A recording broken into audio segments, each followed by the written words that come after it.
our special guest that we'll introduce in the episode and I know each other from college. And we went out one time with a few mutual friends. We went to this trashy basement bar called Bricks, which is always sticky and dark. But, you know, a great time if that's what you're looking for.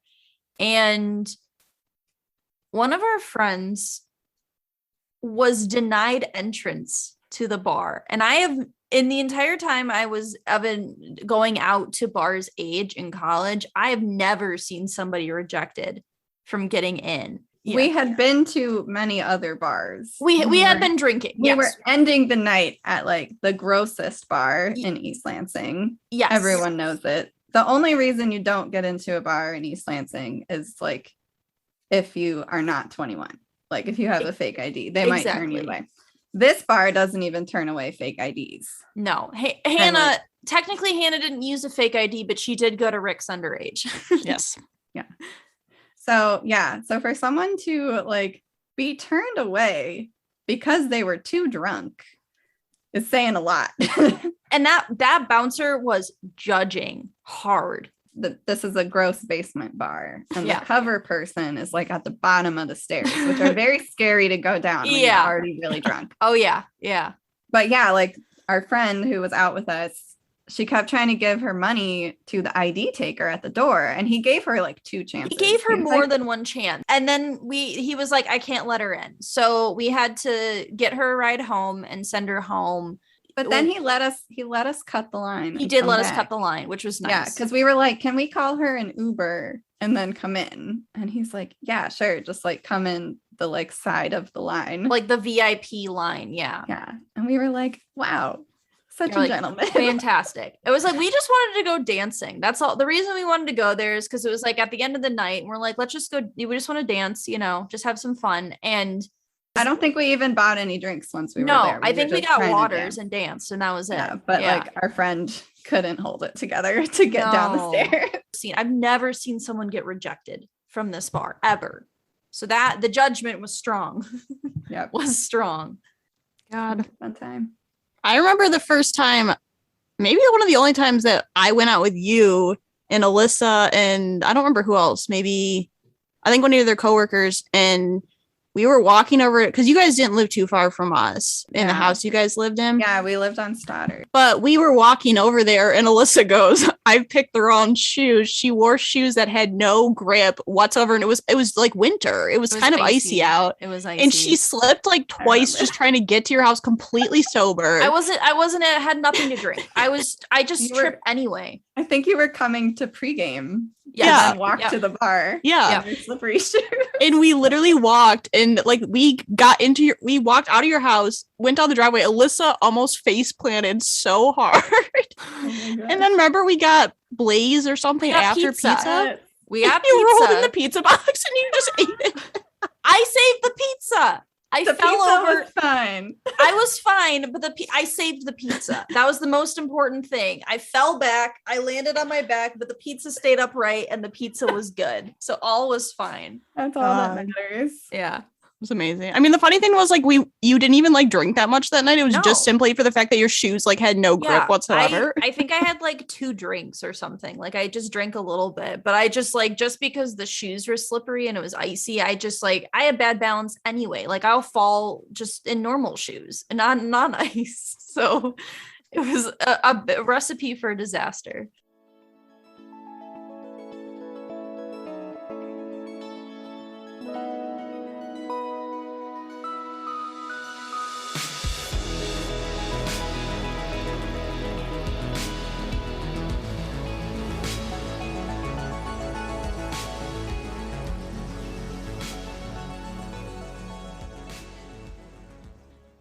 Welcome. This is Research Rank Repeat, and it is spooky season.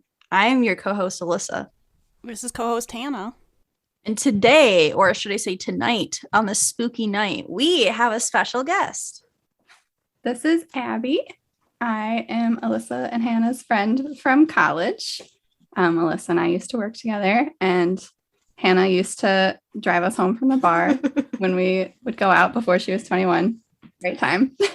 Hannah was the best designated driver who couldn't For come sure. out with us. She'd just roll up and pick us up. And then one we time we stopped and got ice cream at that little like corner store. we did. That was great. We did get ice cream. I do remember that. I think you came and picked us up from that corner store. Probably. we probably paid you with ice cream. Probably, which is fair. Fair payment. I don't need anything more than that. We probably did. Yeah, we have bonded over caramel iced coffees, working in a hot greenhouse. Great times. And then we became friends. And you've actually heard of this person before. It's the person whose wedding I was in, where I burned my ass. A great time. Yeah. I did hear you tell that story on the podcast. Yes. I'm still sorry. Hey, it's not your fault. And it was completely accidental. And it's healed. Oh. It's healed. We're all good. Yeah. All right. Everything's fine. But that is still one of my favorite stories. So this is the relation between us. Yes. We also have me and Abby had the same birthday, Yes. which it's actually the day the podcast comes out. Hannah and I bonded over that when we Yes. first met, because the first time Alyssa came to the bar with me was my 21st birthday. So it was a great time. And then she had to leave to go celebrate Hannah's birthday. And I was did. salty, but it's fine. Yeah. Yeah. We did we go to Rama? Is that Yeah. that right? Yeah. Good I remember. times. Good times at Rama. This episode's coming out right around Halloween. We couldn't not do a full-fledged Halloween episode. Last week we ranked Office Halloween episodes, but now Mhm. we're going full in Halloween movies. We'll have a selection of movies that we are going to talk about. Fortunately, we couldn't do all of them. Because it's Halloween, we all decided to dress up as characters for fun, because why not? And since we're on Zoom, we went for things that were like chest up. Hannah, would you like to start? Yeah, I was gonna do Snape from Harry Potter, and that didn't pan out, so I decided to go with Shrek. Good old Shrek. Complete with green face paint and all. Yep. So I wanted to go as a character from one of the movies that we watched, and I figured the easiest one would be to be Sally from The Nightmare Before Christmas. Spoiler, we're doing The Nightmare Before Christmas, but I don't really think it's that much of a surprise. I've got some spray painted orange dirty hair that I haven't washed in a few days, and some blue face paint and some makeup and some stitches going on, all great. And I went for like a creepy scarecrow outfit, not necessarily a movie character, but I've got like a flannel and some like straw stuck in places and some like patches on my face and face paint. Fun stuff. Yeah. Nice. All right. So in preparation for my costume, I only had one day off work and school. And I went to a shopping plaza that has like a million stores. And I went in Target. I got my sweater I was wearing and the headbands. And then I went in Joann Fabrics and got the stuff. And I wanted to get the candles to put in the ears. Because like, in Shrek, he pulls out his earwax and like makes it into a candle. I was like, that'd Yes. be funny. Couldn't find the candles anywhere, like just like the stick, those long stick candles. So I went into a dollar store and I literally just bought the pack of candles. It was a 2-pack of candles. I get in line. There's like 3 people behind me and I put the candles on and I always feel dumb putting like one thing on a conveyor belt for the cashier to ring up because it just looks stupid. Like it just is dumb. And I kind of like walked it up and just set it down. And he was like, he looked down at it and then he looked at me and he's like, is this all you're getting? And I said, yes. I was like, he goes, you literally just walked around this whole store to buy 2 candles. And I was like, oh my God. And there was a lady behind me who started like laughing. And I was like, I just feel so attacked right now. And he literally would not stop talking about it. Like he was ringing me up. He took forever to ring me up. It was one item. It wasn't even $1. It was like 99 cents. He was like, I can't believe you walked around the whole store just to buy these candles. He goes, what are they for? And I was like, first off, I don't need to explain myself. I was like, second, how am I supposed to tell him it's for a podcast so I can put candles in my ears to be Shrek? Like, how do you explain that to a random man and an audience of people watching behind you? And I said, I just needed candles for like a dinner thing, like a dinner party thing. He's like, oh, okay. Yeah. And he literally like the entire time he was ringing me up, he would not stop talking about it. And I was like, I don't need your judgment. So unnecessarily judgmental. And then he's like, did you want a bag for that? And I was like, no. I'll take my candles and go. Jeez. Why do you have to be so judgy about it? Oh, no. Just sell me the damn candles. Yeah. I know. I was like, I'm purchasing something at your store. Like, can we just move on with it? You're like, I could get my candles elsewhere if this is a problem. I don't really go to the dollar store much, and I don't think I'll be going back now. Lost my business. Yeah, that guy was rude. Leave a mean Yelp review. Yes. Yeah. But yeah. First, we do have a little segment. We, on a previous episode, did speed ranking, and we really liked it. So now, anytime we have a guest, we want them to speed rank a category of our choice. The theme this week, or this episode, I should say, is fall activities. So, Abby, your job is I'm going to give you a list of a few fall activities, and I just want you to speed rank them worst to best. Okay. All right. Here are your options: cider mill. Okay. Fall baking. College football tailgating. Hunting. And pumpkin carving. Okay. Speed ranking. Me personally, I'm going to put college football tailgating at the bottom. I don't really do it anymore. It's always just like a big drunk fest anyway. Next up from that would be hunting. Background, my husband and I deer hunt in the fall, and that's what our whole world revolves around, begrudgingly from me. So that's next up. Then fall baking, then cider mill, then pumpkin carving. It's like my favorite Halloween activity. Nice. Yeah. Great. Excellent. Good work. Thanks. But anytime we have a guest, make them speed rank something. You know, get you warmed up, get you like in the mindset, in the Of right ranking. field. Exactly. Love it. What's your guys' favorite of those 5? Oh, I'd probably have to say, at this point in my life, probably cider mill. Like going to Yates and just like getting donuts and cider. I mean, I like to tailgate when I was in college, but I agree with you now. I'm like, it's just like a hangover waiting to happen, and it's, whatever. I'd probably say either cider mill or baking, like fall baking. I've already made some like fall dessert stuff. I'm going to make apple crisp either tomorrow or Saturday. So I'm in that mindset right now. So I'd say one of those two. Love it. I love baking. Okay. So Halloween movies. I feel like Halloween is the little sibling to Christmas movies, where there is a lot of them, but they're not as like well known and well loved as Christmas movies are. Sadly. Yes. But here's the thing with what we're doing. Hannah, as we know, hates scary things. Same. Abby also does not like scary things. I tolerate scary things. So we are not doing any scary Halloween movies. We're not doing Halloween, not doing Scream. I mean, at some point we might, Yeah. but like I would have to really commit because I'll probably not sleep for the entire like month I'm watching those movies. Yeah. I'm just saying. It's too real. You'd have to count me out from a horror movie ranking. We won't bring you back for that one. So we have 5 movies prepared, a selection of movies that we all kind of picked and chose from various time periods, different levels of Halloweenness. Some of them don't actually take place in Halloween, but they're still Halloween movies. So, it's all good.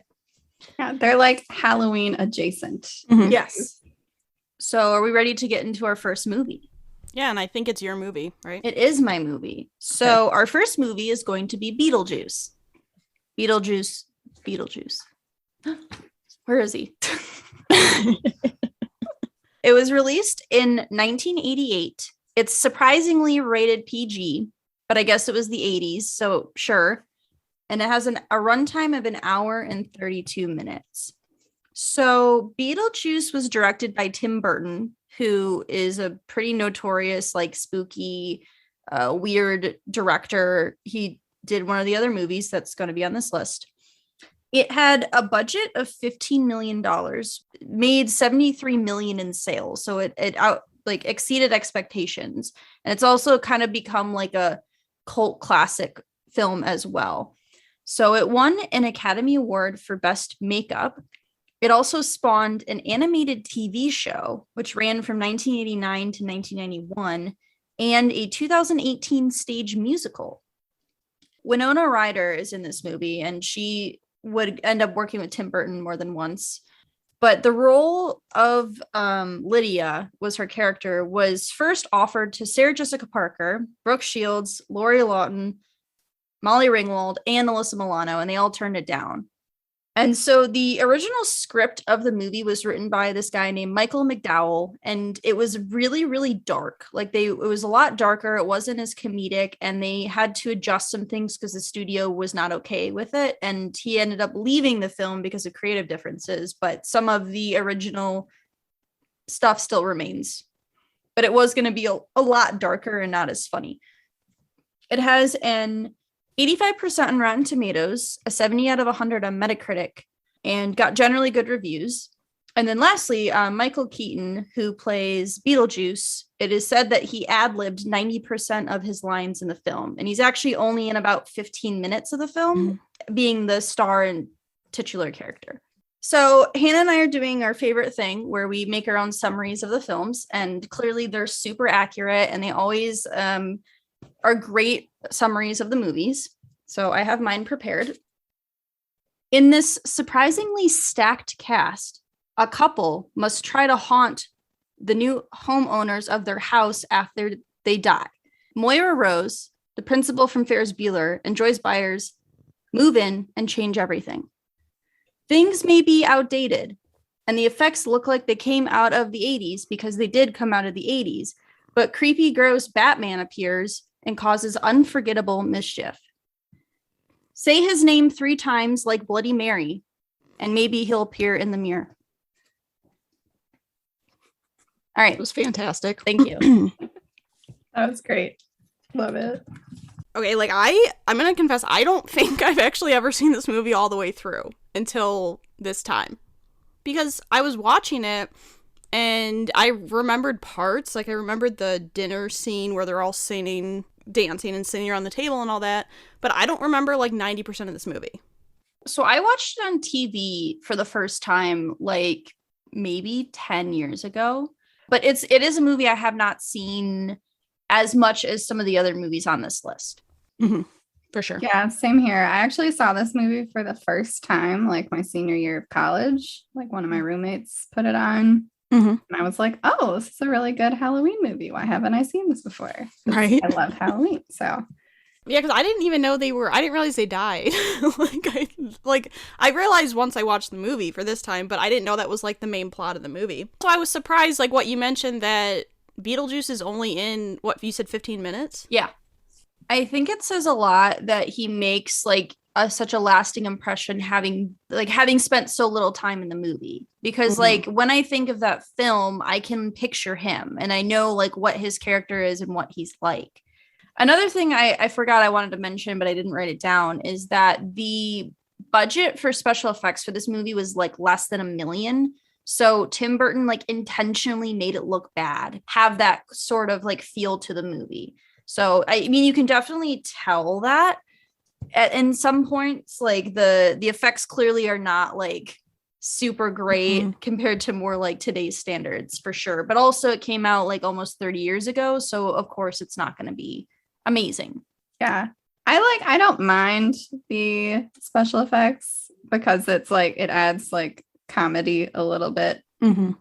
Yeah, I really liked the model, like when they would shrink down to be in like the model of the town. I thought all that stuff was really cool. Like when they had to dig the grave, they were like digging through cardboard and like other materials like cork and stuff to get down there. I thought that was really cool. I noticed that too. Some things I wrote down while watching this movie, it's like, I don't know if you guys picked up on it, but so like all of the people that are like working in the help office, they all like killed themselves. I kind of was getting that impression. Yeah. And then the Otho guy, when he's like at dinner with them all, he's like, well, careful. Apparently those who commit suicide end up as civil servants on the other side. And it's like, they actually are, because they're all like working at the help center. Right. Yeah. I thought that was really funny, and I didn't notice that the first time I watched this movie. I also wrote down that Lydia is a whole vibe. Yes, Love her. I did too. Yes, and that young Alec Baldwin is hot. So hot. Why is he so hot? When he's old, it's like. I was watching it with my roommate, and I turned to her at a point, and I was like, why is young Alec Baldwin so hot with glasses? I'm like, I was so confused. Yeah, for sure. The last thing I wrote down is the dog the real villain in this movie?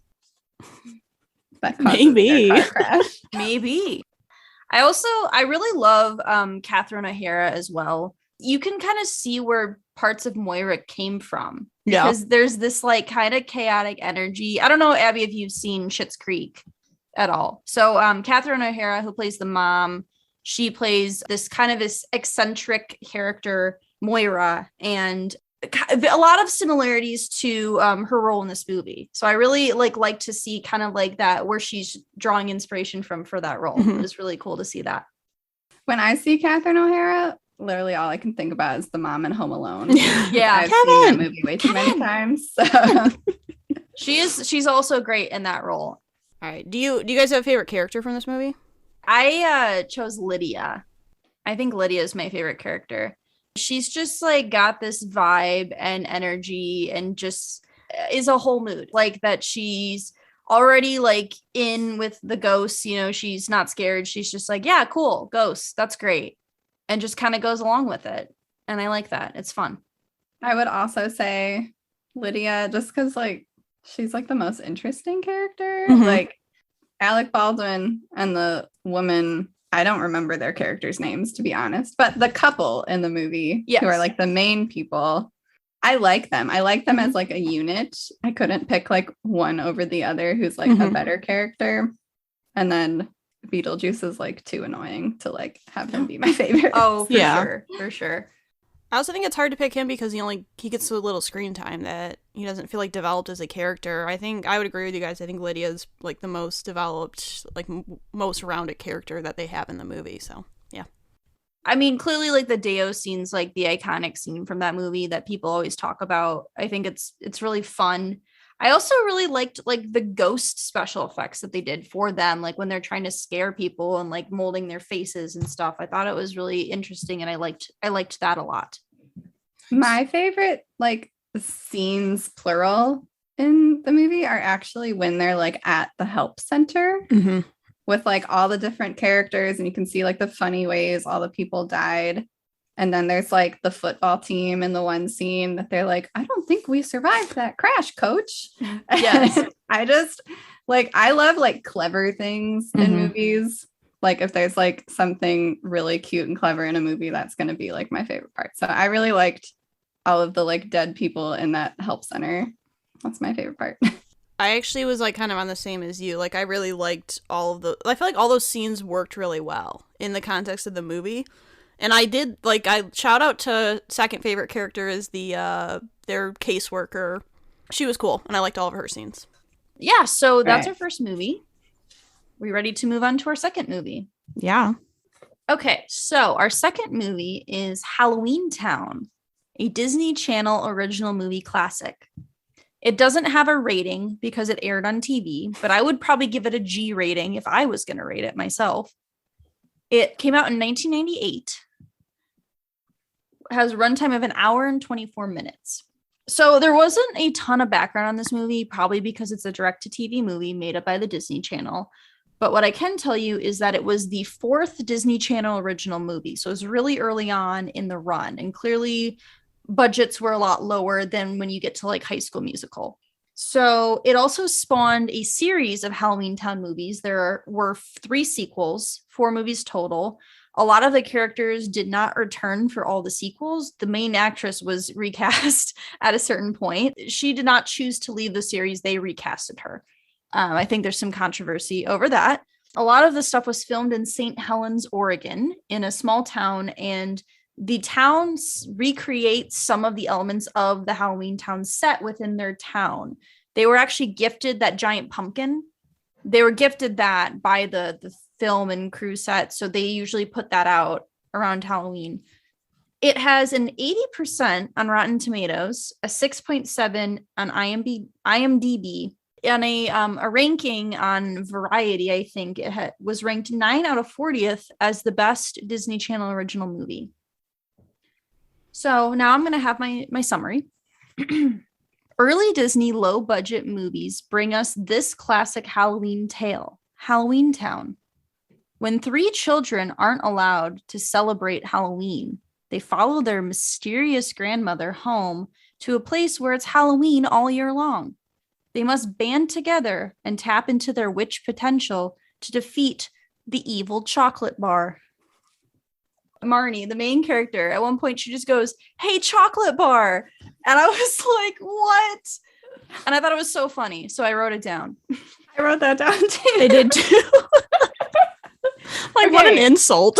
So in my notes, earlier in the movie, Marnie gets grounded by her mom. So I wrote down grounded equals ultimate punishment.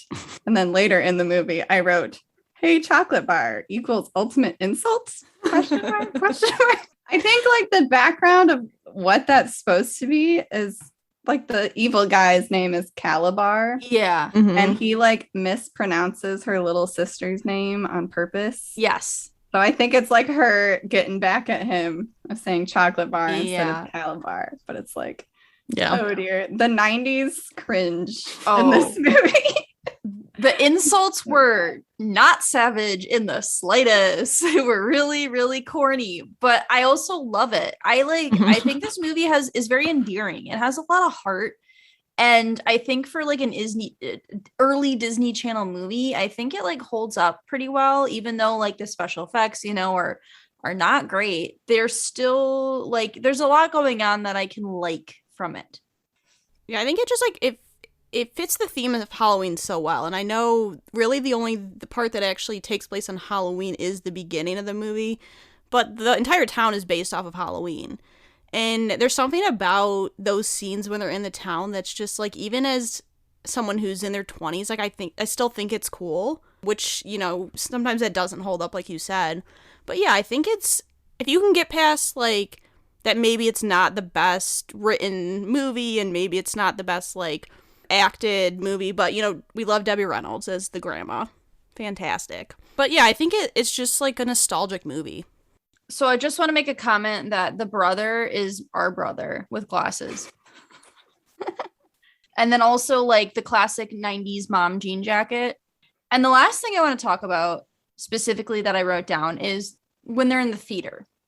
And it's like there's this like there's like abyss of sky. I like vividly remember that from like when I was a kid. Like that's like what I remember. There's 2 things I remember. That's one of the things. But there's this part where this like goat man gets like launched into the screen and just like tumbles into the abyss. And I was like, this is the stupidest thing I've ever seen, but I love it. It was so funny. It was so bad, but it was so funny. It was great. Yeah, I found myself like laughing at a lot of places that are like serious. And I think that's just because this movie didn't like age that well, but it's like so funny. It's really wholesome for a child. Yeah. I love the Halloween Town movies.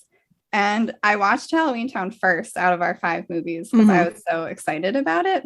And then realized that like I didn't like it as much as I used to, which kind of made me sad. But I actually think the plot of the sequels get much better.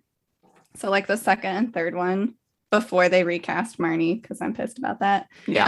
Like the second and third one, like I think are better. And you could do a whole show ranking the Halloween Town movies, honestly. But yeah. I think the problem with the movie, because I had worked like a midnight at work the night before and I fell asleep during this movie when I was watching it at home. And I woke up thinking I had slept through like an hour and a half of stuff, and I had slept through like 10 minutes. I think the problem is once you get halfway through, it's so slow but fast at the same time. And like it builds up and then nothing really happens with the action. It's just kind of a weird ending, I think. I don't know. Yeah, like there's all this like drama of like, oh, they have to save their grandma and mom, but then like they save them so easily. Yeah. It's like, Right. what? Yeah. So it doesn't feel like earned almost. Yeah, the plot is a bit weird throughout the whole thing. That's the like there's a montage where they're like collecting specific items for this talisman, right? Is that what it was called? Talisman, like a yeah. talisman. And all of a sudden I like think I like spaced out for a minute and I was like, wait, why are they collecting this stuff? I'm like, what's happening? Like, did I miss something? I must have like accidentally just missed something. I've definitely seen the second one, but I do know, yeah, the plots do get more like concise. I think the budget also increases as well, I would say. Definitely. Yeah, they get better as they go along. The first Mhm. one was a little rough, but I just love like Halloween Town itself. Like I wish I could Yeah. live there. It's so cute. Yeah. Some things like what I don't get about the plot though is like, why does their mom hide it from them? Mhm. Like also she'd be much less sus if she would just let them go Yeah. trick-or-treating. Like, come Mhm. on. And then it's like, didn't she grow up in Halloween Town? Like, why does she just like never want to go back? Weird. I would be so into it if I was a witch, but whatever. Also, I also love Debbie Reynolds. Yep. And Mhm. there's like references to Mary Poppins in her Yes. character. And I loved it. So I actually, when I was looking stuff up, it said that she was in contention to play Mary Poppins, but Julie Andrews was chosen instead. So that's why they included it, because she was maybe going to be Mary Poppins. That's Nice. so cute. Yeah. Because she comes down from the bus at the beginning on an umbrella. And then Right. she has the like endless handbag Yep. that also follows her around like a dog, which is so cute. Yes. She's my favorite character in this movie if we're doing favorite characters. Yeah, Yeah. I agree all the way. 100%. Yeah, she's my favorite character, but I also just want to give a special shout out to Benny, who's the like skeleton taxi driver, because I like remember loving him when I was a kid. Like I thought it was so cool, like the animatronic stuff they did. For like the time that the movie was made, they did Yeah. that really well. Yeah. My favorite like thematic Halloween thing is I really love like Halloween Town. I love like the reveal of this like town and the way it looked, and like just the set piece was really cool. Yeah, Yeah. I would agree. Same. Their like bus ride when they like arrive in Halloween Town is probably like the best scene. Mhm. One thing I just wrote down. Abby, you're from Ohio, right? Yes. There was a Also, line. real salty about the state motto ranking decision, but Oh, I'm sorry. I don't like the motto either. But like, of course, I knew Alyssa would put Ohio as the worst one. Hey, as I said in the episode, it's some people's least favorite state, not mine. Not mine personally. Some people's. All right. What were you saying? But there was a line where the brother goes, or they're talking about something, and they said, my story is all about a magical place where many sorts of different creatures live together in peace. And the brother goes, like Cleveland, I hear they have a nice school district. And I was like, is that true? Do they have a good school district there? I don't know about like downtown Cleveland specifically. Probably not, because it's like the inner city. But I do remember that line. I was like, what? I was like, but that was out of left field, unless someone from that movie must have been from Ohio. Like, But someone at the Disney Channel must like Ohio, because in Look at the Irish, they mention Ohio as well. they mentioned Cleveland. They mentioned Cleveland.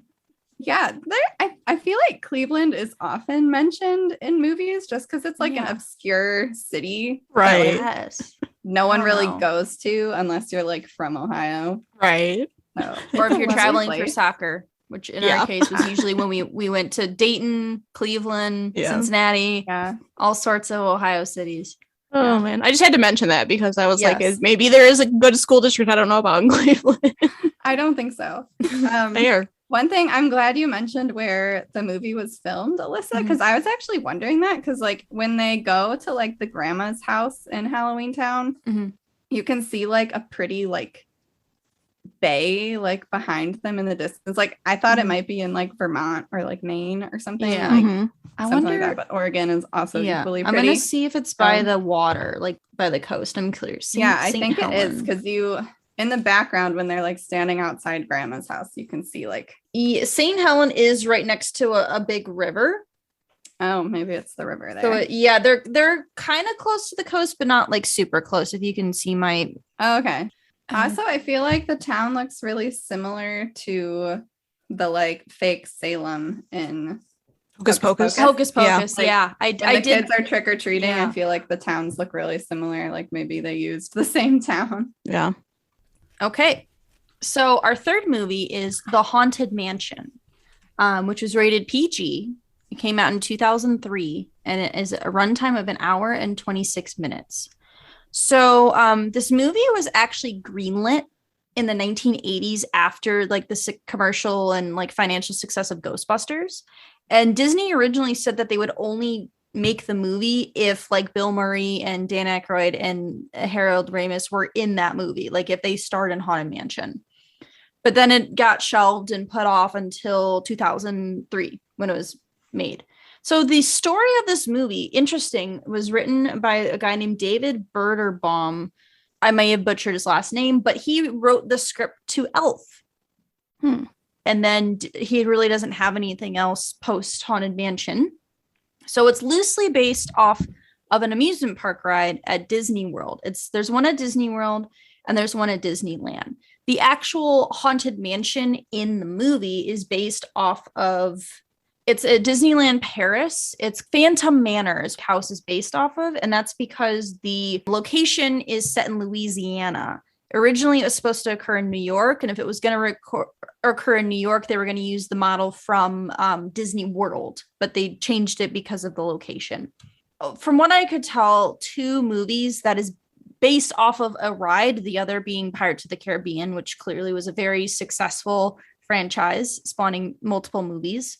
The mansion itself is architecturally has a Renaissance influence with a antebellum Dutch colonial revival style, just for any architecture lovers out there.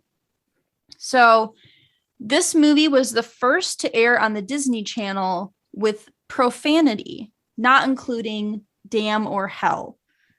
I think he says ass at one point. And it made $182 million.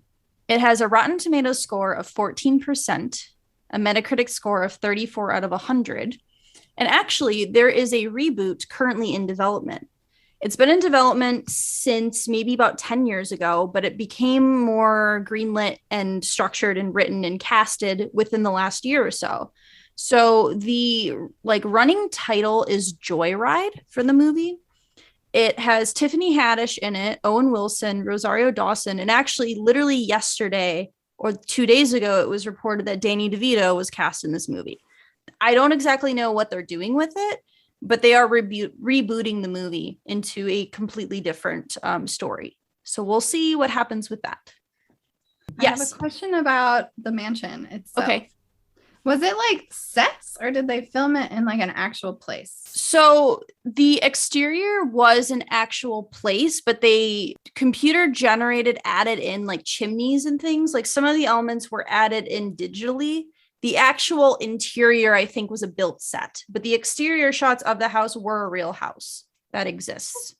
Was this a Disney made for Disney Channel, or did it come out? It came out in theaters because we went and saw it in theaters.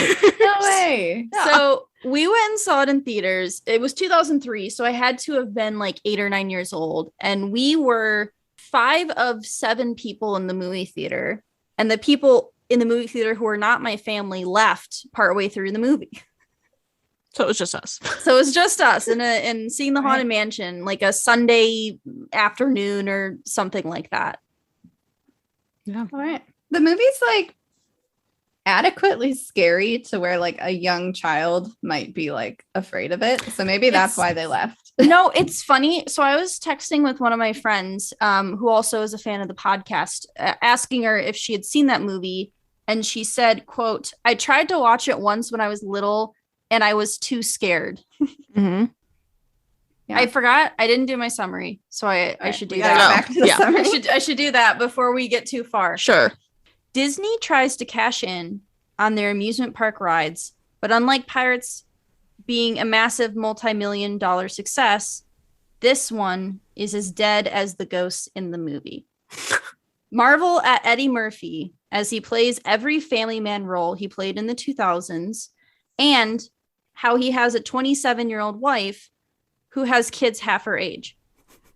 The plot is explained in the opening credits, but somehow this plot was done better in a Professor Layton video game. That is my summary. I'm just gonna say, I remember seeing this movie in theaters and not liking it. I actually don't think it's as bad as I remembered it being. But having said that, I did feel like the middle of it, I was like, it got a little slow in the middle, and I was kind of like just waiting for something to happen. Eddie Murphy, I feel like, is kind of, you either like him or you don't like him, I feel like, for a lot of people, his humor. I'm okay with him sometimes, like in Shrek, you know, shout out to Shrek. It's weird because I don't know if I'd classify it as like a kid movie because it is a little bit more like, it's more than like Halloween Town, like more, like horrifying, I guess. But I also don't know if it's like a movie for adults because there's elements of it that seem too kids. So it's kind of one of those movies where it's like, I don't know where it falls. I don't know. I personally really like this movie. I don't know. I'm a big fan of Eddie Murphy. I just think because I love Donkey and Shrek so much. So like him in other movies, like I love it. I just like the like really good comic relief in the movie because like it is scary. It like keeps you on your toes a little bit, but then it like has these like funny moments where it's like, okay, it's not too scary. Right. As a person who doesn't like scary things, I can get through it fine. I also think of like a lot of the movies, the plot of Haunted Mansion is a lot better than some of the other ones. There actually is a plot. And also, so I think when the girl is murdered by the guy who murders her, don't want to spoil it for anyone. Ramsley. You gave it away. Ramsley. Well, so you just spoiled the movie. All right. Well, when Ramsley murdered the girl, first, I don't get why there's like this British aristocracy family living in like the old South of America. Like, yeah, I don't know. Yeah. I don't really get the time period of like flashbacks, but regardless, I think they're at like a Halloween party when she's murdered because everyone has like masks and costumes on. So I think it's like a masquerade Halloween party. I think it does actually like have that slight connection to Halloween. Yeah, I like the plot. I think it's cool. I like that the like ghosts actually have like motivation for why they like try to kidnap this woman. I don't think she looks 27, Alyssa. No, she is 27. The actress was 27. The actress who played his wife, that's why I made that in my summary, because she was 27 when she was in that role. That's why. Yeah. I feel like she looks like she's in her 30s. Yeah. Yeah, no. Maybe they tried to like age her with makeup, right? Yeah. Yeah. I just like, I saw that and I was like, because it's like she's 27, but her children were supposed to be like 13 and 10. And I was like, okay, interesting. So I have a lot of feelings about this movie. I will agree. I like Eddie Murphy. I think he's funny. I liked a lot of the scenes with him, like his comedic stuff. My issues come with the plot. I don't like movies that like, if they gave us the beginning of the movie without it being opening credits and cutting through it, I would have liked to have that like be a scene. Like you see the background, you see what's going on. It's kind of clear because like with the way it was like cutting and stuff, I like would like look away for a second while the names are going by and then I'd miss something. Like I'd turn back and be like, oh no. So I don't like that.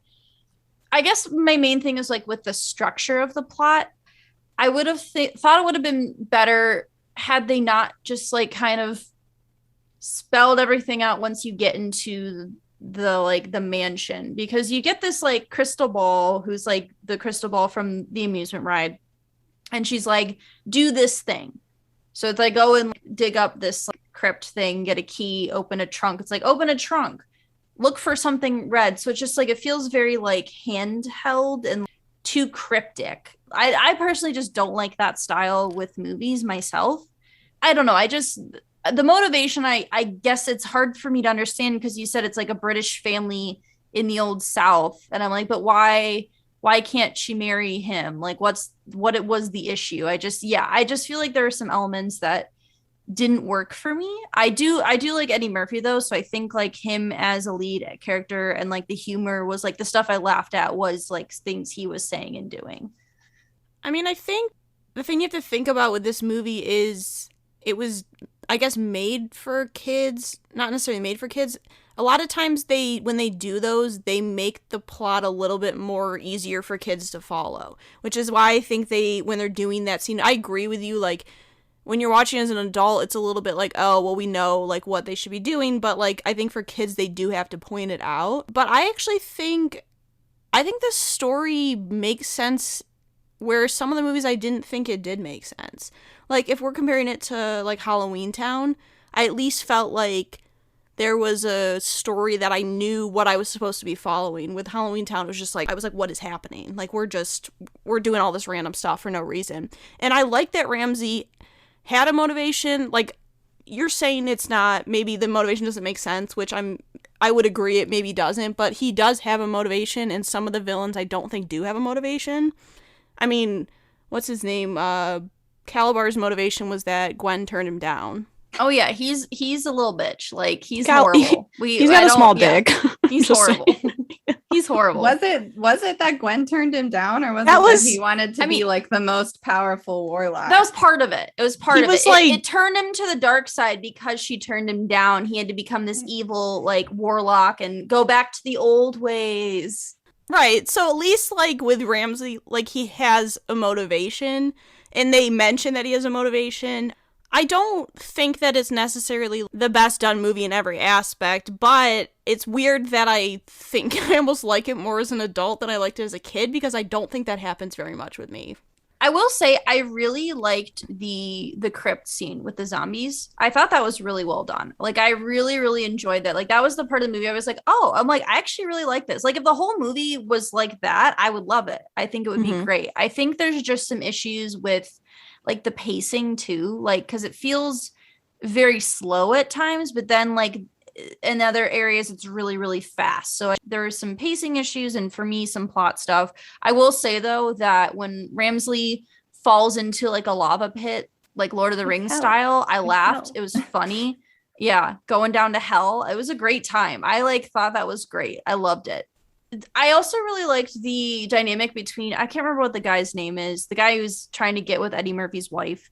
Mr. Gracie. Mr. Gracie. I really loved that like awkward dynamic between him and his wife, and then like they're making out. Eddie Murphy's like, okay, like, all right, we're good. Like everything's fine. Okay. Like, yeah. I liked that dynamic too. I thought that was fun. Yeah.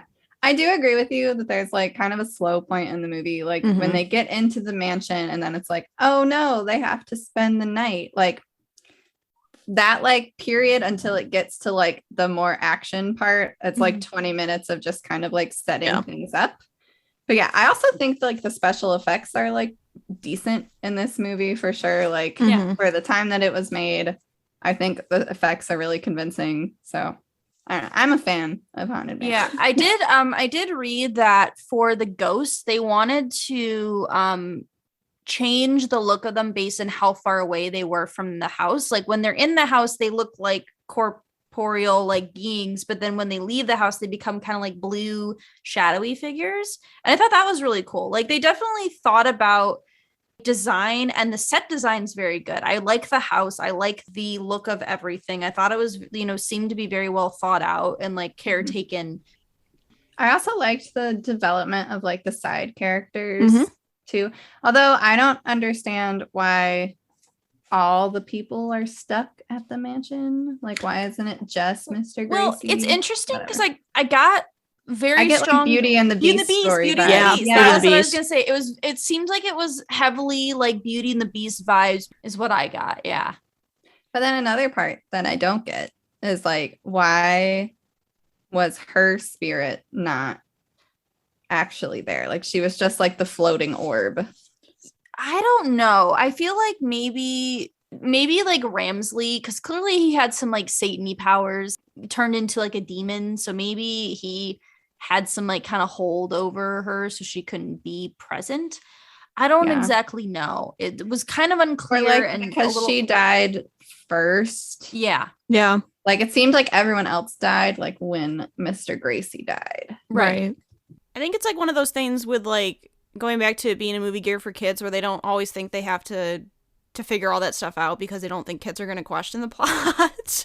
But it does, like, when you get older and you start to, like, I've watched movies that I loved when I was a kid, and then you start to, like, question everything, and you're like, maybe I should just not, because, like, clearly they didn't think about all of this. But, yeah, there's parts of the plot that don't make sense to me, for sure. Yeah, I feel like the Ramsley, like, not letting them get married part. I think that might like an old South race type thing, but like they don't tell you that in the movie because it's a kids movie. I was wondering that because I was like, maybe that's part of it and they just didn't address it. I don't know. Yeah, like it's implied, but like children aren't going to pick that up. Right. Yeah, I don't know. Decent movie. Yeah. I mean, I think, like, favorite character, I actually really like the side characters. I liked his daughter a lot. I think her name was Megan. She was, like, the right amount of, like, sass, but, like, I liked that she was just willing to go and, like, go on the adventure and stuff like that. And I thought most of the side characters were actually pretty strong, which sometimes with, like, Disney movies and stuff like that, I don't feel like they always put a lot of effort into the side characters. Yeah. I don't know. It's hard to pick a favorite character. Yeah, I like Megan. I like Eddie Murphy's character a lot. He brings most of the humor, which I think is funny. And then also I really like Madame Leota, the genie in the crystal ball. The crystal ball, yeah. I liked her. I also personally really love the barbershop quartet busts. I'm a choir nerd and love their little songs that they sing. So that's probably one of my favorite parts of the movie. They are actually in, I can't remember if it's Disney World or Disneyland, but that like barbershop quartet like exists on the street with the Haunted Mansion. So they added that in as like an addition thing. Nice. Yeah. Probably my favorite scene is when they ride the carriage out of the house. Mm-hmm. And then they like are going through the graveyard and they see all the ghosts in the graveyard. I just think it's really well done. I really liked the crypt. I thought the crypt scene was really cool. I also, I don't know if I had a favorite character. I really liked Eddie Murphy. I liked his wife. I liked his daughter. His son being terrified of spiders is a real mood, and I can relate to that. I also just like, there was one line, just the way it was delivered made me laugh. So it's the Mr. I'm sorry, I keep forgetting his name. Mr. Gracie. Okay, so he just goes, "Do you believe in ghosts?" And he just says it so pointedly, and I like laughed. I just liked the way it was like ghosts, like very, very pointed, but it was funny, and I liked it. Yeah. All right. Hocus Pocus, right? Hocus Pocus, which is finally my movie for once. So Hocus Pocus is rated PG, came out in 1993, runtime of 1 hour and 36 minutes. So it was directed by Kenny Ortega, which was the director for High School Musical. So he started off strong. Yeah, gotta love him. Interestingly, when it came out, it was not considered a critical or commercial success. It was released, it actually lost Disney about $16.5 million in theaters. But over the years, it started to become like almost a cult classic. And I read somewhere that they released a DVD in like 2001 or 2002, and every October they released it, it grossed about like $1 million just in DVD sales, which is kind of crazy. In the box office when it originally came out, it was 8.1 million was what it grossed in the box office. And in October 2020, I guess they re-released it in like 2,000 theaters, and it grossed 1.9 million in a weekend, which is pretty good just for a weekend. So there is a sequel in the works. It is set for next year, and it's supposed to have at least the main 3 women who play the Sanderson sisters. I'm not really sure about the other cast members. So the movie originally was bought by Disney in 1984, and it was supposed to be a lot darker and like scarier movie. And they approached Steven Spielberg about doing the movie, and he turned it down. He was like, "No, I don't want to do this." And then they kind of redid the concept of it and came out. Bette Midler was casted, and that's kind of what like got the ball rolling for the movie. And Leonardo DiCaprio was originally offered the role of Max. He turned it down because he was filming What's Eating Gilbert Grape, which is a movie me and Alyssa have seen. So Rotten Tomatoes, a 38%, a 47 out of 100 on Metacritic, and a B+ cinema score. And then I wrote a summary. It said, "It's the 90s. The hair is questionable. The outfits are amazing. Max, who is a virgin, moves to Salem, but gasp, he doesn't believe in ghosts or Halloweens. Because he is a man, though, he decides not to listen and lights the candle, which releases the Sanderson sisters. Together, with the help of his sister and a girl he just met, they work to reverse the curse and save Halloween. Oh, did I mention that Max is a virgin? Because the movie brings it up probably 20 times. So many times. I remember Hannah and I watched this maybe 3 years ago for the first time in a long time. And we both were like, why are they so obsessed with virginity in this movie? Like, it's constant. So weird that it's like a kid's movie. Yeah. It's like, as a child, I didn't know what that word meant. Yeah. Like, Mom, what's a virgin? Like, Because Max is what, like 15 or 16? I was like, is it so weird that he's a virgin? Everyone's like, oh, you're a virgin? that's Apparently- like pretty apparently young still. Apparently in the 90s. I guess. Yeah. Yeah. Yeah. But, And it's funny that like his little sister is saying, yeah, it's because he's a virgin. Yeah. Did she even know what she's saying? Yeah. Like, did the actress even know what she was saying? Probably not. Probably not. No. Jeez. Whatever. Minor plot point. I don't know. I mean, this movie to me is like, it's a classic. Like, I love Hocus Pocus. I think it embodies Halloween. I think it's got a pretty good cast. I mean, Sarah Jessica Parker's in it. Bette Midler's really good. I actually think the people who play, like, the kid actors are decent, minus the two who play, like, the most stereotypical written bullies in the entire world. But I think the cast is pretty strong, too. And it's, like, I think it's funny. I think the humor's there, and I enjoy it. I think it's funny. I think the plot is convincing. I think it's just, like, so fun and spooky, like, spooky in the best way. I love the talking cat. He's probably my favorite character. Thackeray Binks. Thackeray Binks. Who names a child Thackeray? Listen, And it was like the 1600s. Yeah. And then like when his little sister finally comes back, it sounds like she has a lisp because she's saying Thackeray. Thackeray. Like, what? Yeah, I like that he can just like get run over by a bus and he's like, yeah, I can't die, so we're good. Yeah. Everything's fine. Yeah. I agree though. This movie's a lot of fun. Like, I love the Sanderson sisters when they come back and they're like discovering things like the Black River and like all of that stuff. And, you know, I think it's fun. Like, and the characters are fun. And I think what works is the movie doesn't take itself too seriously.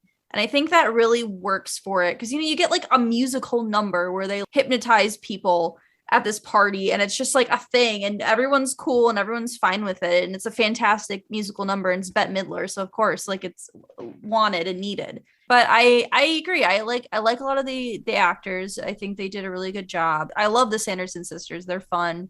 And also like the fact that it's like, hey, we lose our broomsticks, so let's use like a vacuum cleaner. Like, sure, this is fine. Yeah. The Sanderson sisters waking up 300 years later is hilarious. Just like everything they do, like they try to be scary and then they're just so funny when they're like at the devil's house. Yes. And like master, and then he's in like red long johns. I love it. His At wife. I love her. She's fantastic. Yeah, I love everything about the movie. I didn't even write anything down during it because I was like, I just want to enjoy. I wrote one comment specifically because I remember when Hannah and I watched this movie, we could not stop laughing at it. But it's when his sister Danny, who like she's great, my favorite character by far, so much attitude. She's talking to the girl he's interested in, Max is interested in, and he's like, what did you say, Max? You love her yabos? And I'm like, what? Like who calls like boobs yabos? Like, where does this word come from? Yeah. Said it must have been a West Coast thing. It must have been, but I'm just like, yabos. I was like, what? Yeah. Or like the writers tried to come up with like the funniest weird thing. Yeah. And like a word that like kids wouldn't actually know what she's talking about, probably. Right. For sure. Yeah. Great. I love it. I love the costumes too. Mhm. They do a really good job. Also, it's like pretty dark. They start the movie off with like hanging the Sanderson sisters. Yeah. And they don't actually show it, but it's The all right. implication is there. Yeah. Yeah. And then they like burn them in a kiln and then they come back, which like I don't get why they come back from that, but it's fine. I don't They're either. magic. But then you've got like Billy, whose like mouth is sewn shut. Like that's a whole thing. That's like creepy. And Yeah. he's like a zombie. Yeah. But it's like weird because even with all that stuff, it never feels too creepy. I think going back to what you said, Alyssa, like it doesn't take itself seriously, so you get humor moments where it lightens up because like a girl literally dies at the beginning. Like she's like what, like 7 or 8 years old, and you kind of almost forget about that, which is weird. But yeah, I think it just like it has a really good mix of like being creepy, but also just being like funny and just being like a fun movie to watch. I just think like everything about it is like embodies Halloween and like the thematic elements of Halloween. Mm-hmm. Yeah. Yeah. What's your guys' favorite scene?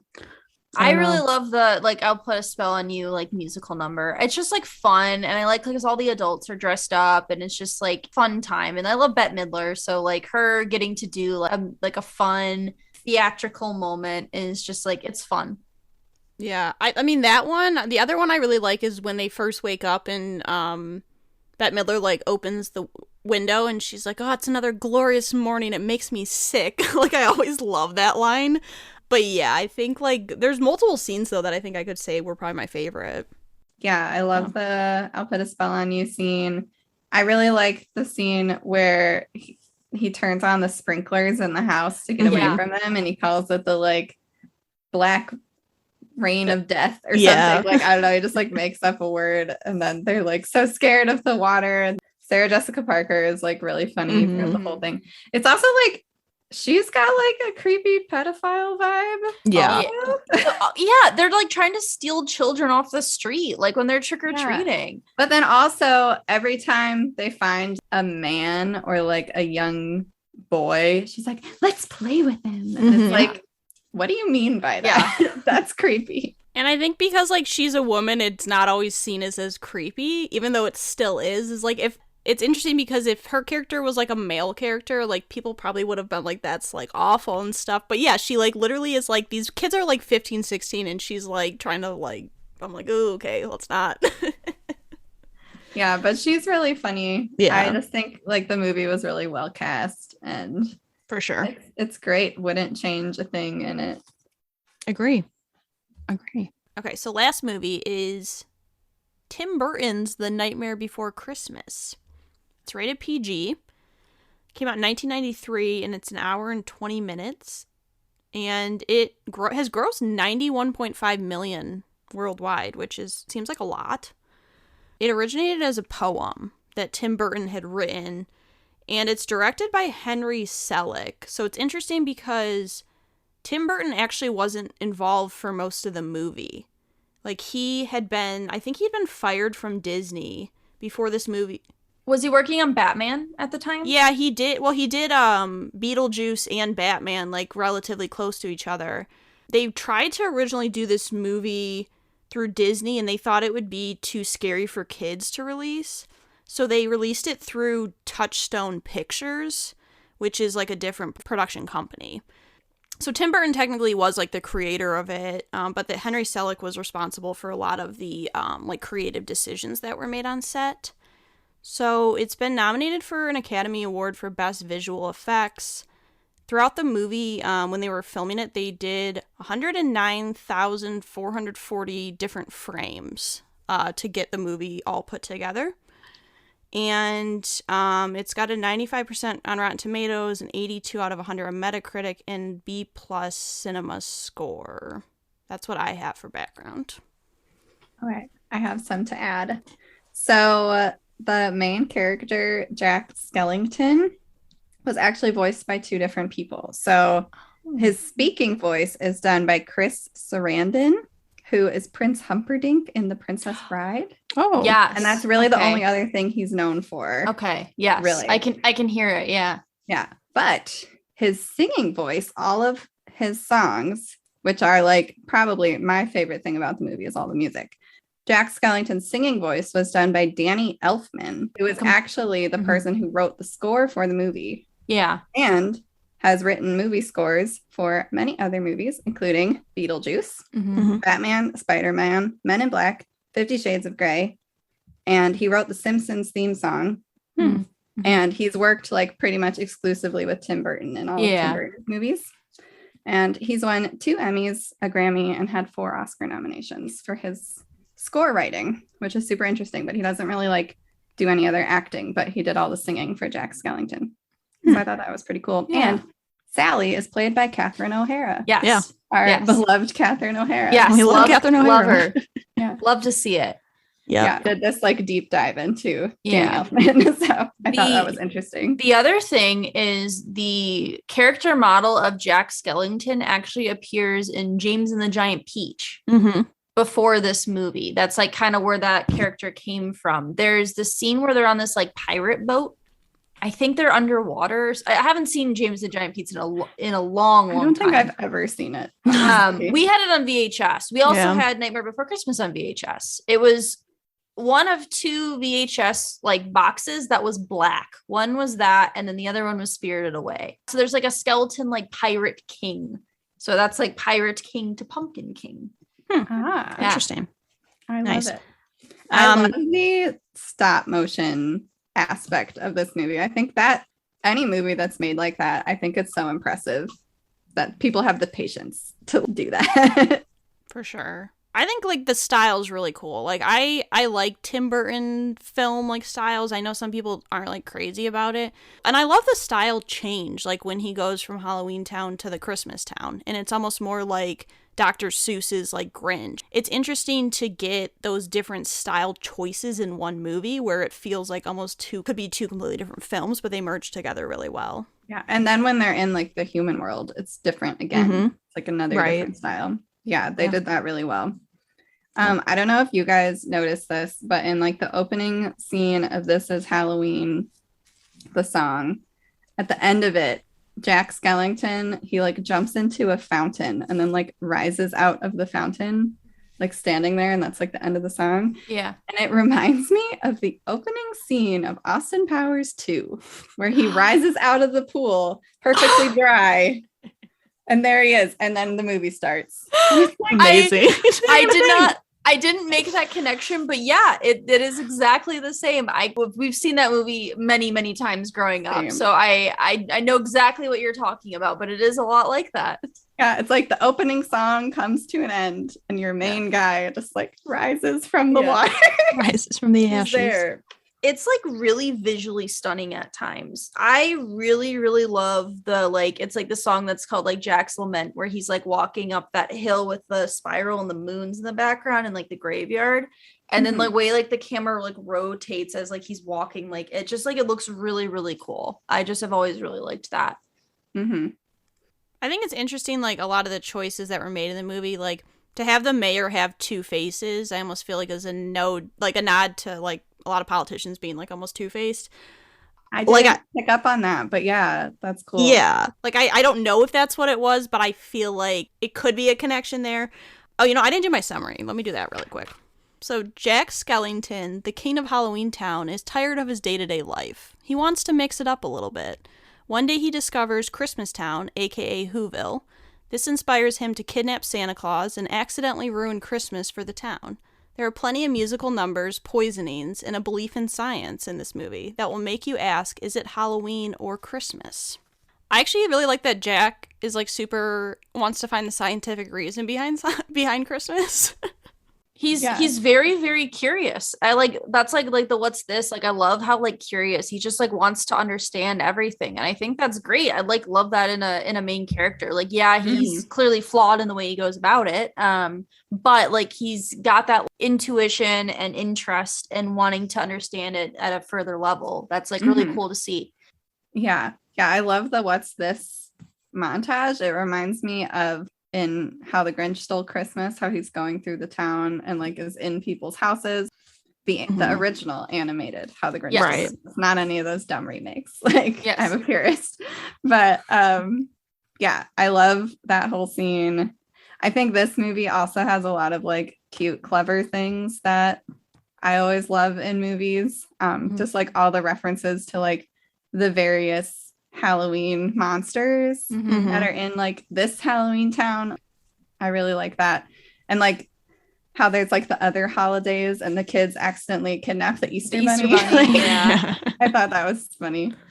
Yeah, I loved how he was like telling him to kidnap Santa. He's like, oh, but be nice to him. Like Yeah, be gentle. yeah. And I was like, Be yeah. gentle. Don't hurt him. Right. Yeah. I think Oogie Boogie is terrifying, even as an adult. Like, he's gross and scary, and I like don't like him, especially because you find out he's literally just a sack filled with bugs, and that is gross. It's weird that like a movie intended for children has like a really terrifying villain who's not like overtly so, but just like the way he moves and like his song is also very like intimidating, and I just like think it was really well done. And then he has like his like torture chamber, which is Yeah. weird and scary. Yeah, like he creeps me out a lot. Like in terms of like movies I was afraid of while watching these 5 movies, those scenes with Oogie Boogie are like the worst. Like when he almost kills Santa. Yeah. Like, and it's like not even actually animated. It's like claymation animation, but it's like interesting though, because you don't even know who the villain is until like maybe more than halfway through the movie. Like I was like, is it Sally's dad? And I was like, I don't know, because it's been a while since I've seen this movie. And Jack's the one that like messes up Christmas. But like I feel like he's just misunderstood. Like he just wants to do something new with his life, but he doesn't know how to do anything but Halloween. So is it Jack the villain, or is Oogie Boogie the actual villain? Because he's the only one that's like actually evil. It's interesting because he's almost like a Walter White-esque like character where you don't, like an anti-hero where you don't really know, because I think his intentions are there, but he doesn't go about it in the right way. And so I think you could make the argument that he could be a villain in the movie. I even wrote that at one point. I was like, technically, I guess he could be seen as the villain. But yeah, it's interesting because you don't really get many scenes with the actual, I guess, villain of the movie. But in those scenes, he's like the most horrifying person in the film, which is saying a lot for a Tim Burton film. He also, like, I'm pretty sure the dude had a foot fetish, because at one point he was like touching the person's feet, and I was like, no, no, you don't need this. Yeah, and then like Sally, as a diversion, like takes her leg off and like sticks it through his door. Yeah, and he's like really into the feet, and I was like, no. Yeah. And we know how we feel about, but you'd think bugs would be. You'd think bugs would be afraid of feet. Squish, but Santa does squish some bugs at the end of this movie. Yeah. But it's interesting too, because it's also like, this has been on lists of like Christmas movies as well. So is it Halloween or is it Christmas? Right. Yeah, I don't know. Because Halloween isn't even in the title of the movie. Christmas is. I don't know. It's one of those things where I think the tones are more Halloween-esque. You get more vibes of Halloween. But I could see it being classified as a Christmas movie because a majority of the plot centers around Christmas, and that's kind of his motivation for doing everything. So I could see it going either way. And similarly, the movie doesn't even take place on Halloween. It starts with the end of Halloween. Right. And there's only 364 days till next Halloween. That's true. Yeah. I don't know. I personally wouldn't watch this movie around Christmas. Like, it's got the wrong vibe for a Christmas movie for me. I think it's definitely more on the like horror side of things. That's not what I want to see when I'm watching my Christmas movies. So I love the music in this movie. Yeah. I was actually digging through the internet for a long time to see if Catherine O'Hara actually sings Sally's part. And I think she does, because even in like the cast, like Sally is only listed with Catherine O'Hara, where Jack Skellington is listed twice. So she must do her little song, but like she's not the best singer. So I was listening to the soundtrack on Spotify today at work, and she actually sings 2 roles. There's the Kidnap the Santa Claus. She's one of the female voice on that is Catherine O'Hara. She sings on that. It also has Danny Elfman's one of those characters. I think they maybe modified their voices a little bit. And then also Paul Rubens, who was Pee-wee. He's one of the other voices on that. Yeah. Okay. Cool. Nice. Yeah, I love, my favorite scene is the This Is Halloween opening scene. I love that song. It gets stuck in my head around Halloween. Yeah, just like the whole way they put that scene together, I think is great. I love it. I like the final scene with him and Sally. I like it because it's snowing, and it kind of is a mixture of the Halloween Christmas elements. And I just think it's like one of those scenes, maybe I like it more for the visual as opposed to what's actually happening in the scene. Because I don't think what's happening in the scene is all that like interesting to me. It's just like the visual appeal of the background. Yeah, I think my favorite scene, I definitely like the opening, like this is Halloween montage for like the Halloween spooky feel, but I especially love that big moon hill like Jack lament song and like that montage like visually I think is like really really cool and I've always really liked that. So I think this movie's really impressive, like I said, with the like claymation animation. I think it's cool. I actually watched most of the credits. I kind of like fast forwarded through them because I was like trying to check if Catherine O'Hara was singing her part. And they don't list the cast until like way down in the credits. Like all the credit goes to like the animators. And it's like hundreds of people. Yeah. Oh yeah. But hundreds of hours into making that movie. And then there's like so many like model makers and characters and like that kind of thing. They had to design everything. Like every single element of this movie like had to be designed by hand and painstakingly made and painted. And it's like, yeah, it's very, very talented, like how people can do that. I think that is awesome. But like the movie as a whole, I think the plot is a little slow. There's 2 songs within 6 minutes of the movie. You get 2 songs already. And then I do agree in the middle, it is a little slow. I think like there was a period where I kind of like spaced out after he gets back from Christmas Town and before he becomes Santa Claus, there's like a lull in there. That's a bit, slow. When he's like giving everyone their jobs of what to do and then telling the kids to go capture Santa Claus. This movie I like zoned out in the middle and started like scrolling Facebook and then I was like, oh shoot, I need to be watching this movie. It's some of the plot doesn't make sense, I don't think. And I think also the one thing that bothers me a little bit is I don't think the relationship between Jack and Sally really gets much development. And then all of a sudden at the end, they're just like together. And I'm like, okay, like it's convenient for the purpose of a movie, but it doesn't necessarily feel like you don't feel as invested.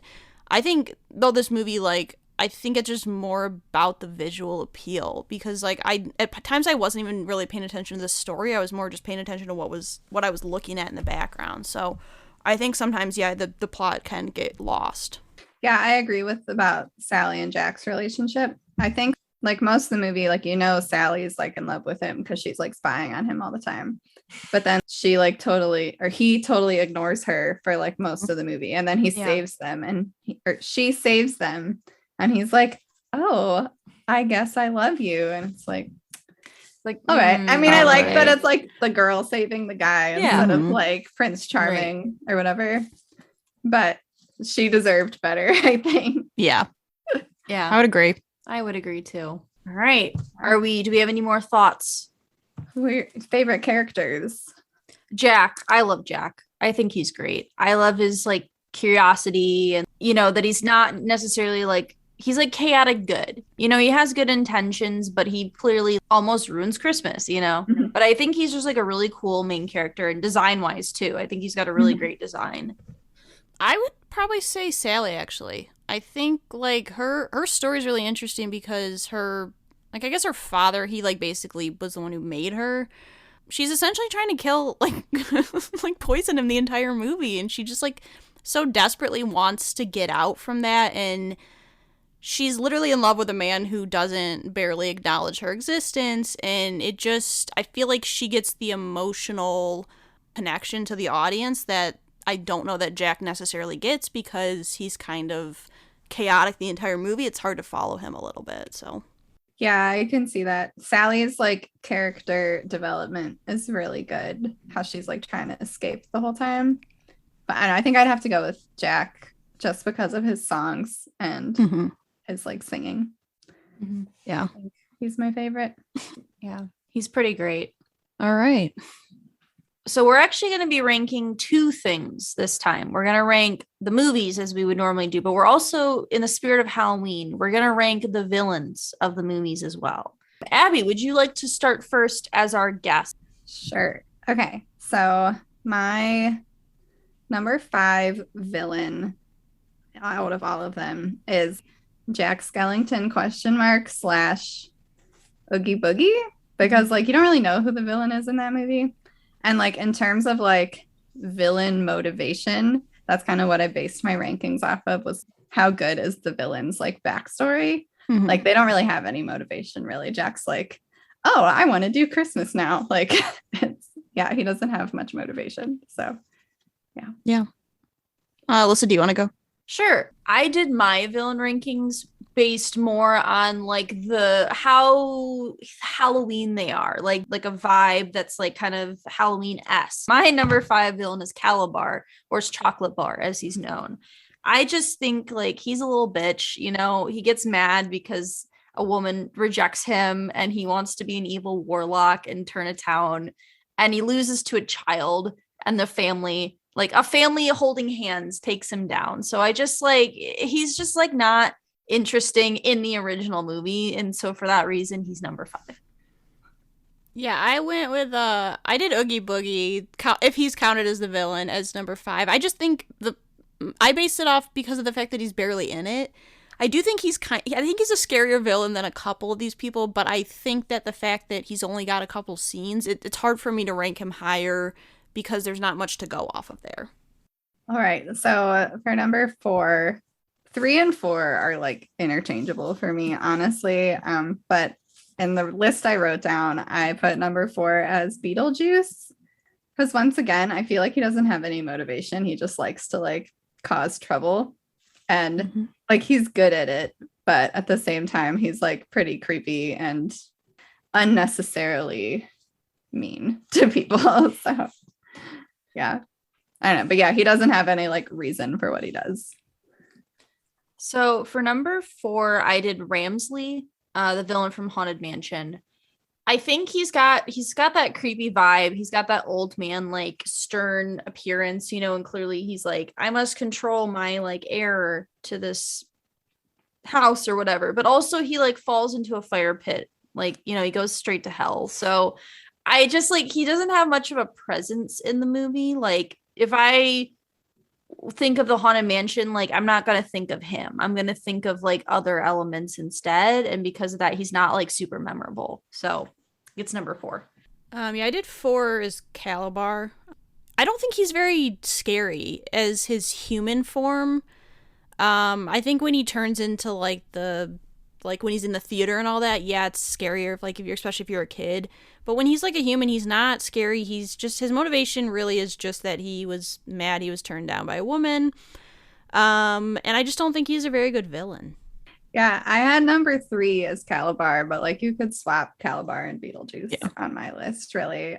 Yeah, Calabar is pretty lame. He doesn't really like have anything driving him to be evil, but like he does want like power, and he wants to like prove people wrong, I guess. In terms of like turning people into like freezing people like that, like he could do worse to people, but that's like still pretty scary. Like if you were like 8-year-old little sister of Marnie, whose name I forget, and you saw your grandma Sophie. become paralyzed. Sophie, yeah. It's Sophie. If you were Sophie / Sophie, like that'd be pretty scary to see your mom petrified in a movie theater. So he's got some scariness. So number 3, I did the Sanderson sisters. And while I think they're good villains, they're definitely present. They're not really scary. They're more comedic than they are scary. And based on the way I was doing this, like I think they're good characters, but I don't necessarily think they're like scary Halloween villains. Does not speak to their characters as like characteristics of them, just, and I like them, but yeah, not as scary. Number 3, I did Beetlejuice. He's again one of those characters who's not in a lot of the film for someone who's like the main villain, and I think he does give off a creepy vibe, but it's almost more like a creepy man vibe, just like him being like weird and stuff like that. I remember as a kid being creeped out by his like appearance, but I just think you don't know why he's doing what he's doing. You don't get any really backstory on him, minus a little bit of what their caseworker tells you about him. But yeah, it doesn't make for a compelling villain, in my opinion, if they don't give him a lot of reason to like know why they're doing what they're doing. Number 2, I had the Sanderson sisters. because like they are like pretty evil, like straight up, like they're trying to eat children, like that kind of thing. But yeah, like I don't really know why they do that. I know like Winifred made a deal with the devil to get her spell book, but it's like, were they always witches? Did they become witches after that deal? Like, I don't know. Like, I don't really know like their full backstory other than like they're evil. But yeah, they're pretty. If I was like dealing with them in person, like I'd be very afraid of them. But yeah, in the movie, they also do have like a lot of comic relief to their characters. So that's why they're not the number one villain. So yeah, for number 2, I did Beetlejuice. I think, yeah, he definitely has more of like creepy man than like scary vibes, but he is a very, very specific look. I don't know, Halloween-esque look to him. And he is like, he's very creepy. Thinking about villains, like he stands out. Like I think I can think of him, and even though he was only in the movie for 15 minutes, like I know what he's like, and I like he made an impact on that movie without having to be in like that much of it.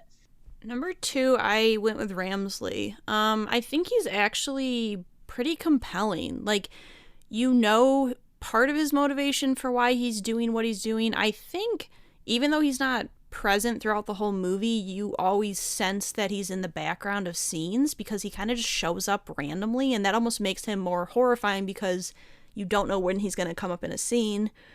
Just like the way he carries himself and the way he kind of like sulks around is to me creepy. That's what I find creepy. Like if I were in a mansion with him, I would be horrified, like wondering where he was going to pop up and all that. But yeah, I think he's definitely one of the more compelling villains on this list, at least for me. Yeah, so my number 1 villain was Ramsley / Mr. Gracie at the beginning. Like Mr. Gracie, you like find out at the end that he's not the evil one. But yeah, just like to me, the whole backstory of them, of like they're cursed, they're trying to break the curse. Like I think that's really compelling. I think they have like the most motivation for what they're doing.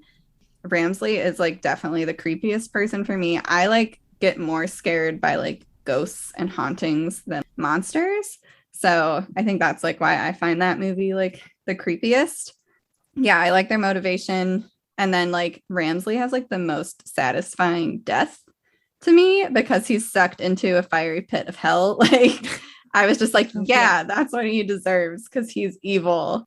That's why he's my number 1. So number 1, I actually have Oogie Boogie. For me, he's just gross. Like he's disgusting. He's a gross, fleshy bug sack. Like he's a sack of bugs. And I don't like bugs. Like it's not for me. So I just like everything about him is like really gross and like looming. And even though he's not like necessarily a villain and he doesn't have that much of a presence, I personally think he's really gross and I don't like it. And it scares me at an internal level just based on the bugs. So for that reason, he was number 1. Yeah, number 1, I went with the Sanderson sisters. And I agree. I don't think they're, out of this list, I don't think they're even like in the top 3 of like most like horrifying or scary villains. But I think you do get a lot of screen time of them. And they could almost be considered as like the main characters of the movie, like the 3 of them together. And I think you get a lot. You don't get a lot of background, before like the 1600s or whatever, but you get enough to me that it makes me understand what their motivation is and why they're doing what they're doing. I want to like understand why people are like, why villains are the way they are. And so I think for me, it's like you get the most screen time with them. You get to get their development throughout the movie. And plus it's just like, they're iconic. Like they really are. I just can't look past it. Are we ready for movie rankings now? Yeah. All right. Number 5, I've like gone back and forth on this ranking all day, but I think number 5, I want to put Haunted Mansion simply for the fact that I wish they could have committed one way or the other with the comedy horror like tones. Like I think they had an opportunity to go one of 2 ways, and they kind of at times feels like they're stuck in the middle. I don't actually think it's that bad of a movie. I just think simply I like the other 4 movies more, and I've seen the other 4 movies more. I think is probably maybe just a bit of nostalgia factoring my judgment there. I also put the Haunted Mansion as number 5. I agree. I feel like they didn't get the balance right between like comedy and like scary horrorness, which I think Tim Burton does really well. Like Beetlejuice, I think, does that a lot better. I don't think it's a horrible movie. It's definitely not like one of the worst movies I've ever seen. I wouldn't say it's like god awful. There are some issues for me personally that I don't think work super well. And I don't think I'd go out of my way to watch this movie again. We've seen worse. Yes, for sure. All right. My number 5, which I was really pained to do this, but I put Halloween Town as number 5. I think if we were doing a different Halloween Town movie, it would be higher up on the list. But Halloween Town 1 is just so cringy. And like the action in it is so lame. And like I can't get past that. Like as much as I love Debbie Reynolds and I love Halloween Town itself, the movie as a whole is like a pretty bad movie. Yeah, I put Halloween Town as 4. And I think as a kid, you don't pick up on a lot of like the really like bad parts of the movie. I can recognize that the plot isn't great. It's really jumpy. I don't think the villain's great. I think really Debbie Reynolds is like the one saving thing in that movie for me, and the Halloween Town. Like the town itself is still cool as an adult. But yeah, it's really weird. It actually feels like it goes by really quickly.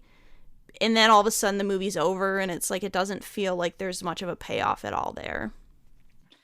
Yeah, I also put Halloween Town as number 4. I agree. I think it comes across as really cheesy at times, really corny, but I think it has this really, it's very charismatic. It's got this like charm to it. And I think they really did a good job of capturing the Halloween feel for children, like in a way that's not too scary, that's not too creepy, but it like encapsulates Halloween. Like I love the set. I think the set's really cool of Halloween Town. And yeah, the plot's not great and the characters aren't super great, but like Debbie Reynolds is the grandma is fantastic. It just like it has charm and chocolate bars. So you can't go wrong. Yeah. So number 4, I actually put The Nightmare Before Christmas as number 4, mostly just based on the plot.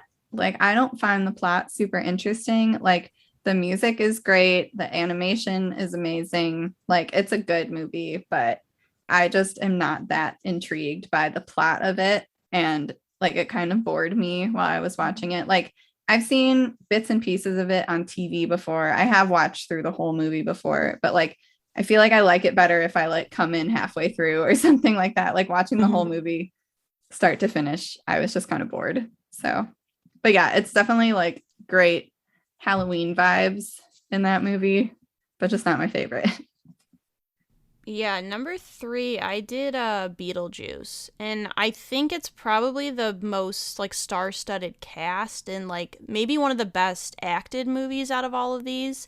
What bothers me about it is something with I don't know if it's the story or the plot. There's something about it where I was watching it yesterday and I kept having to pause and like get up and go like grab water or something, and I don't know why. I don't know what it is about the movie that I couldn't just sit there and watch it all the way through. But there's just something to me that was like missing, and maybe it's because the villain's only in like 15 minutes of it. Maybe that's why it bothers me. But I think at times it just got like slow. So I also put Beetlejuice as number 3. I think for like the vibe and the act, like yeah, I agree. It's super star-studded. I think it's really well acted. I like all like a lot of the characters in the movie. I think maybe what the disconnect is maybe because it's so old, like because it's from the 80s maybe. And I don't know if it's just because of the humor, like if like the humor and like the stylistic choices of the characters like maybe don't necessarily work now or don't connect to you now. Because like for instance, like Ferris Bueller is like one of my favorite movies of all time, which is also in the 80s, and that humor like I think really holds up. And so I wonder if maybe just the stylistic choices from the time period like don't work as well. Because I kind of have the same thing where I was like, I feel like I should like this more, but I like it. I think it's a good movie. I just like I don't love it. I also had Beetlejuice as number 3. It's a resounding third place. 3s all around. Yeah, I like it. It's a fine movie. It's got like good spooky elements. I actually really like the plot. I think it's clever. I think it's cute. I also like think like the main couple is really cute together. Like it's really well acted. Yeah, something about it just like rubs me the wrong way though. It might be that it's outdated. Like there's a lot of it that like kind of just throws me off. Like all of Beetlejuice's humor, honestly, like really just ugh. Like I just don't love it. So yeah, that's why it doesn't rank higher. But it's like a great Halloween movie. Number 2, I'll say Nightmare Before Christmas. And I don't think that out of all these movies, I don't think it's the best plot. I don't think it's the best story, but to me it's the most visually appealing. And it's the one that brings me like the most sense of like Halloween themes and elements. And so because it was like a Halloween ranking, I was like, I don't feel like I can put it low, even though I don't know if it's my favorite movie plot wise. It's not one of those movies that I would sit down and watch all the time. Like maybe around Halloween I would watch it once every couple years. But I give it props for the style they went with and how they were able to like really get that feeling of Halloween in like a stop motion film. Yeah, so Hannah and I have the same ranking throughout all of them, of course. What a surprise. I also have Nightmare Before Christmas as number 2. I think the thing for me is, one, I love musicals. I love musical movies. So I love the musical elements. And visually, I think it's so different. Like this is the only animated Halloween movie we did. I know there are others that exist. I've never seen Coraline. I'd like to see Coraline though, because it's kind of a similar like stop motion-y-esque movie. I really like that style. I think it works really well for Halloween because you can make these things you can't make in real life. You can make these characters and these models, and visually it is a really cool thing and really embodies Halloween. I do think there's some issues with the pacing. Like I think we talked about, it gets kind of slow in the middle, and there's like the music isn't as good in the middle, but I think it's really well done. And there's a reason why people love it, and it's a cult classic. So sorry guys that you hate this movie so much, but I put number 2 as Haunted Mansion. I personally really like it. I think I like the comedy style in the movie maybe more than you guys do. That's what I really like about it. I think it has the most compelling plot out of all of them. And like the most happens, like the most action, I feel like. Maybe not as much as my number 1 that I think we all have as the same movie. Yeah. But yeah, of like all the other 4, I think it's like the most interesting movie. And it's like the most recent. So maybe that's part of it, is like the special effects are actually like pretty good in the movie. And I don't know, I like Eddie Murphy. So yeah, I'm a big Haunted Mansion fan. I've seen it many times. So maybe that's also like my nostalgia, is I really like that movie. I was going to say, because we both only seen it, as far as I know, in theaters. And so it's interesting because I did like it more than I remember liking it, but I think it's like one of those things where if I had watched that movie a bunch, I probably would have put it higher. You know, that's why it's interesting to do like have guests, because you can see me and Alyssa, our rankings always end up similar because we grew up together. So we're surrounded by the same things. Yeah, I think it's one of those movies where you have to watch it multiple times to like catch everything in it. Yeah. Like I really like it. I was really shocked when you said like that's the newest movie. Like Haunted Mansion is the new, like as of 2003 is the most modern Halloween movie that we're doing on this list. And I wonder if they just don't make like non-scary Halloween movies anymore.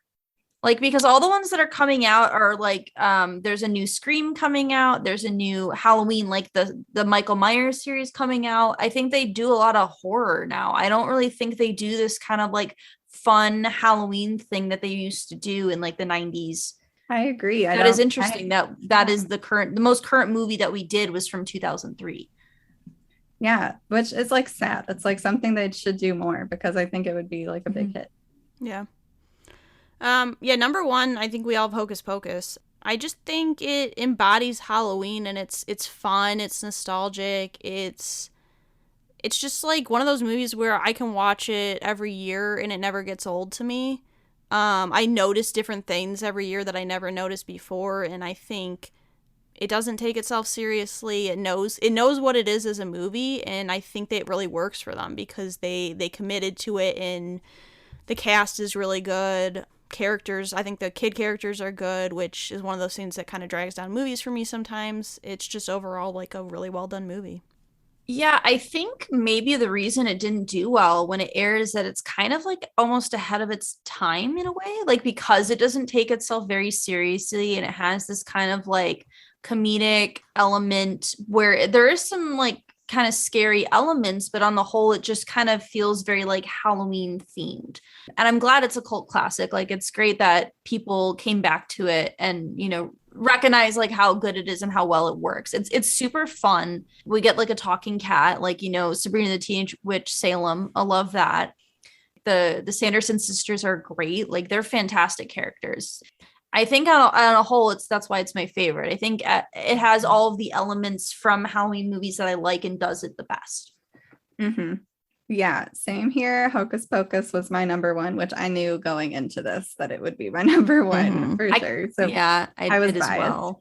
But yeah, it's got great characters, great acting, great costumes. Like it like embodies Halloween perfectly and just gets you in like such a happy mood. Like that's my favorite thing about Halloween is like the fun part, like the fun costumes, like things can be goofy and it's fine. Like everything you guys said, great movie.